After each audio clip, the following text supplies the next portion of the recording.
उनका नाम था राम प्रसाद जी। क्या नाम था? राम प्रसाद जी। बाद में उनका नाम पड़ गया था जयराम बाबा। बाद में वो बाबा बन गए थे, गौड़िया वैष्णव संप्रदाय के महात्मा थे। तो राम प्रसाद जी जो थे, ये राम जी की कृपा से इनका जन्म हुआ था, इसलिए इनका नाम राम प्रसाद पड़ा। अब देखो, लोग बाग कई बार ऐसे ऐसे भाव कह देते हैं कि महाराज जी, हम तो, हमारे गुरुदेव जो है वो राम जी के उपासक हैं, हमारे गुरुदेव नारायण के उपासक हैं, हम ठाकुर जी की वंदना कैसे करें?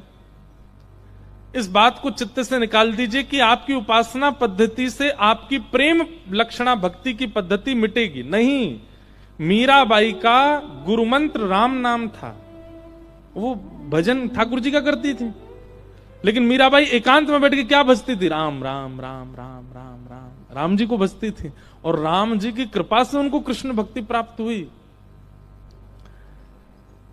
तो राम प्रसाद जी का जन्म कैसे हुआ?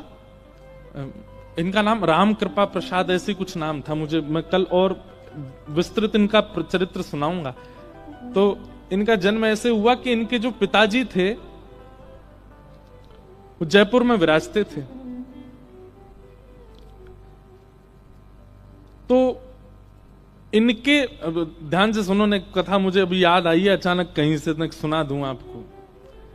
इनके जो दादाजी थे, राम प्रसाद जी के जो दादाजी थे, उनकी अकस्मात मृत्यु होने पर उनके पिताजी ने, राम प्रसाद जी के पिताजी ने ब्रह्मचर्य में रहना स्वीकार किया कि मैं विवाह नहीं करूंगा। अपने पिता की मृत्यु से इतने परेशान हो गए कि वन में जाकर के ब्रह्मचर्य का पालन करने लगे और वानप्रस्थी हो गए, बिना गृहस्थ में गए वानप्रस्थी हो गए।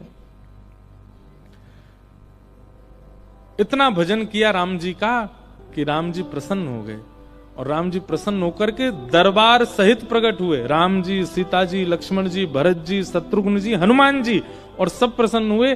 तो प्रसन्न होकर के जंगल में प्रकट हो गए। प्रकट होकर इनको दर्शन दिए, तो दर्शन करके इन्होंने प्रणाम करके कहा, भगवान मुझे आप अपने संग ही ले चलो।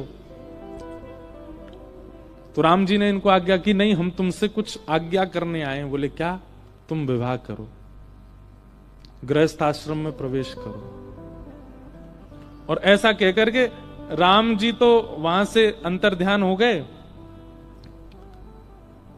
और ये बेचारे विचलित हो गए कि मैं तो सब छोड़ करके वन में आया, और ठाकुर जी आकर के केवल 2 शब्द बोल गए कि गृहस्थाश्रम में प्रवेश करो, और चले गए।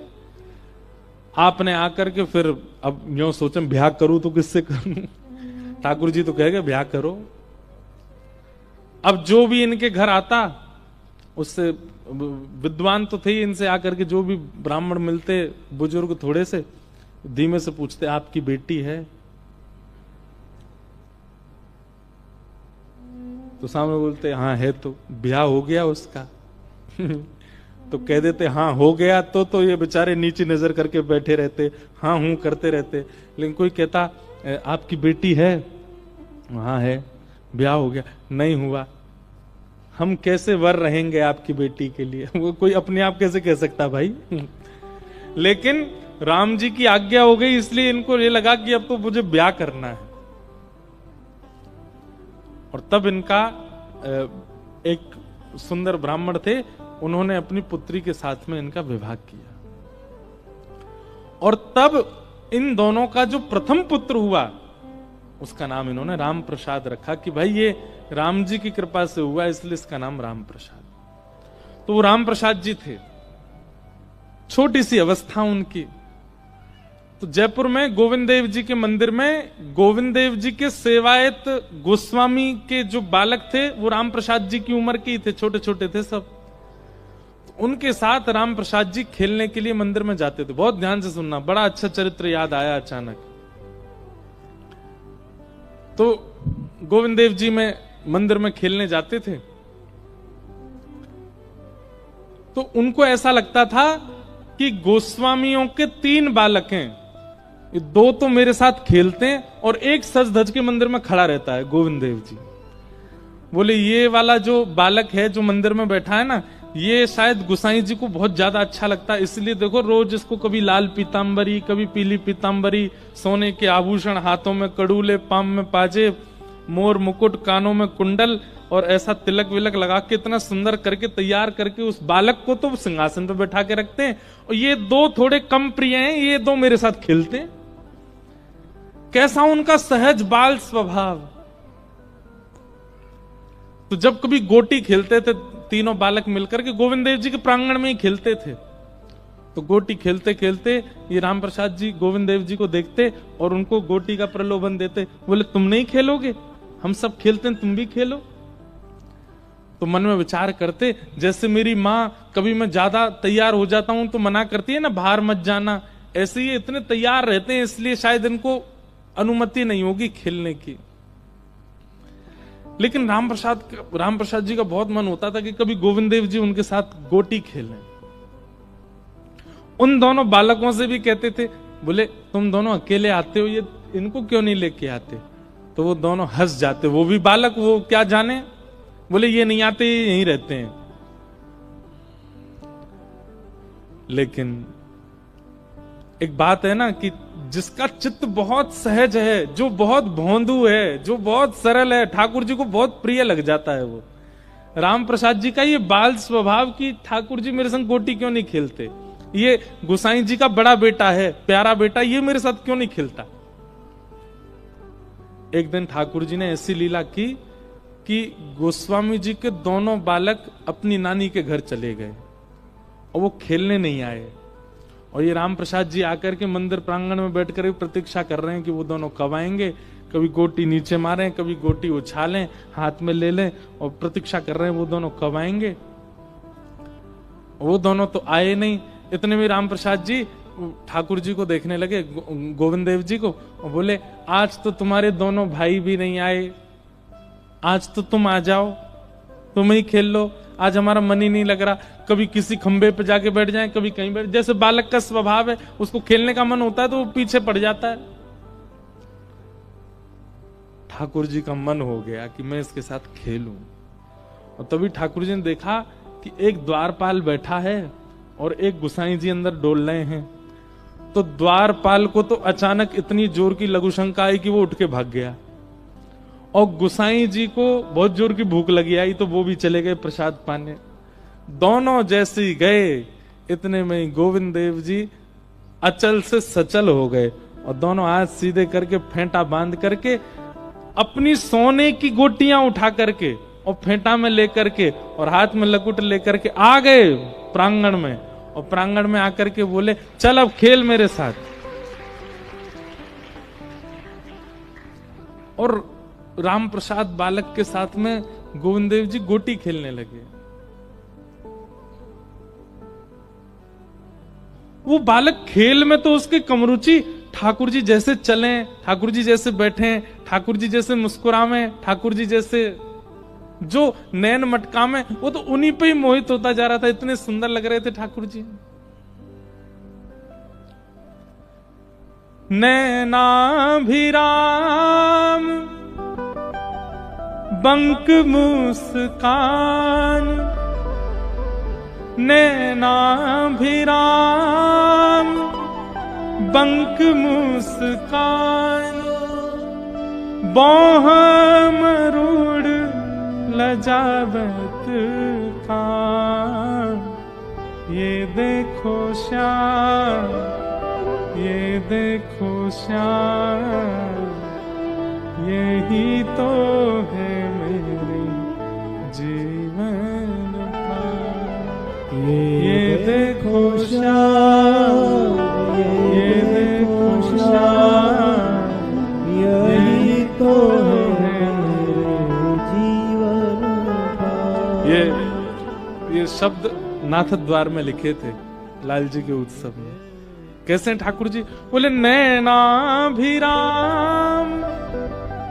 अभिराम नेत्र मतलब एक होता है विराम और एक होता है अभिराम।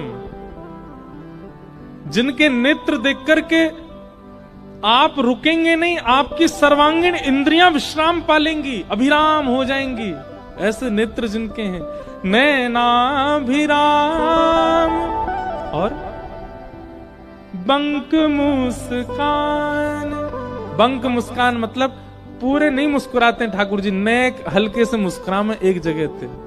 और बोह मरोड़, अपनी भ्रगुटी अपनी बोह जब मरोड़ते हैं ठाकुर जी, बोह मरोड़ लजावत काम। भैया एक बात कहें, इन तीनों लोकों में सबसे सुंदर है कामदेव, लेकिन वो कामदेव भी केवल ठाकुर जी की बोह हिलने पर पागल हो जाता है। इतने सुंदर हमारे ठाकुर जी। बोह मरोड़ लजावत काम, ये देखो श्याम, ये देखो श्याम, यही तो है मेरे जीवन प्राण। ये देखो श्याम, ये देखो श्याम, यही तो है मेरे जीवन प्राण। राम प्रसाद बालक तो देख करके मंत्रमुग्ध हो गया ठाकुर जी, खेलना वेलना भूल गया। ठाकुर जी उसके सामने खड़े गए, अरे रोज मोए बुलावे खेलवे आजा, खेलवे आजा, आज मैं खेलवे आऊं तो मेरे संग खेले ही ना आ रहे हो, काई को बुलायो करे। पटक जाता हूं, कभी आपकी चाल पे अटक जाता हूं, कभी आपके हाथों पे। आप तो ढक के खेलो खुद को, तो ही खेल हो सकता है। ठाकुर जी बोले अच्छा दारी के मुंह नीचे बुला लियो, अब खेलना है, रुक जा भी बताऊं। इतने में ही द्वारपाल भी आ गया, गुसाई जी भी आ गए। ठाकुर जी राम प्रसाद जी की सबरी गोटी चुरा के भाग गए और जाके सीधे खड़े आ गए गोविंद देव जी। अब वो छोटा सा बालक, अब वो तो रोने लगा, मेरी गोटी ले गए, मेरी गोटी ले गए, मेरी गोटी लेके चले गए। तो द्वारपाल आया, ए बालक क्यों रोता है, वो रोज तो आते ही थे खेलने, मेरी गोटी ले गए। कौन ले गया? वो ले गए, ऊपर जाके खड़े हो गए, ऐसे मेरी गोटी उनके हाथ में लग रही है। तो द्वारपाल, ए पागल क्या बोलता है, ठाकुर जी हैं, गोविंद देव जी हैं, वो तेरी गोटी क्यों लेके जाएंगे, वो तो कहीं आते जाते नहीं, ऐसे खड़े रहते हैं। नहीं अभी आए थे नीचे, मेरी गोटी लेके, मेरी गोटी दो, मैं नहीं आऊंगा कल से, मेरी गोटी दिलवाओ। गुसाई जी आए, क्या बात है, क्यों हल्ला कर रहे हो? बोले रो रहा है। बोले क्यों रो रहा? मेरी गोटी ले गए ठाकुर जी, इनसे दिलवाओ मुझको। बोले तेरी गोटी कहां से ले जाएंगे ठाकुर जी? अरे नहीं मेरी गोटी लेके गए, आप देखो जाके वहां पे। तो बाल स्वभाव को सब लोग हंसी में ले रहे थे, लेकिन पुजारी जी के मन में आया इसकी संतुष्टि के लिए ठाकुर जी के आगे गोटियों का थाल रखा है, खेलते हैं ठाकुर जी, वो एक बार उठा के इसको दिखा देता हूं, देख कोई गोटी नहीं है। पुजारी जी जैसे ही गए थाल में जाके देखा तो सोने चांदी की गोटी ठाकुर जी की, और उनमें रंग बिरंगी सामान्य सी गोटियां राम प्रसाद जी की पड़ी हुई थी। गोसाई जी तो देख करके बोले ये तो मैं ही श्रृंगार करता हूँ, मैं ही सब व्यवस्थित करता हूँ, जो गोटियां ठाकुर जी की तो है नहीं। राधा हृदय कमल सो प्रकट हो, राधा हृदय कमल सो प्रकट, और श्याम हृदय कुभार, वृंदावन मेरो वृंदावन, मेरो वृंदावन, हे श्री वृंदावन प्यारो वृंदावन, प्यारो वृंदावन, सब सुख सागर रूप जागर रहे वृंदावन धाम, सब सुख सागर रूप जागर रहे वृंदावन धाम, हाँ प्यारो रहे वृंदावन धाम, प्यारो रहे वृंदावन धाम। भक्ति चैनल।